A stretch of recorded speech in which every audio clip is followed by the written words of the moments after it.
आपल्या न्यायासाठी व हक्कासाठी लढणारा एकमेव news channel top Solapur. News चॅनलला लाईक करा, शेअर करा, सबस्क्राईब। लष्करी अभियांत्रिकी सेवा खडकी येथे कार्यरत असलेल्या 2 अधिकाऱ्यांना केंद्रीय अन्वेषण विभागाने लाच घेतल्याप्रकरणी अटक केली आहे।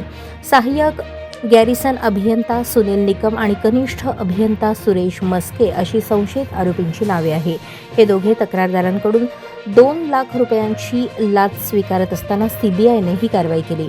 सीबीआयकडे प्राप्त तक्रारीनुसार संबंधित अधिकाऱ्यांनी तब्बल 6 लाख रुपयांच्या लाचेची मागणी केली असून तक्रारदार एका खासगी कंपनीचा पॉवर ऑफ अटॉर्नी धारक असून MES अंतर्गत कामाचा करार करत होता। कामे पूर्ण होऊनही व पूर्णत्व प्रमाणपत्रे सादर करण्यात आली असतानाही देयके अडवून लाच देण्यासाठी दबाव टाकण्यात येत असल्याचा आरोप तक्रारीत करण्यात आला होता। वाटाघाटीनंतर संशयित अधिकाऱ्यांनी पहिल्या हप्त्यापोटी 2 लाख रुपये स्वीकारण्याचे मान्य केले। त्यानुसार सीबीआयने 5 फेब्रुवारी रोजी सापळा रचत तक्रारदाराकडून लाच स्वीकारताना कनिष्ठ अभियंत्याला पकडले।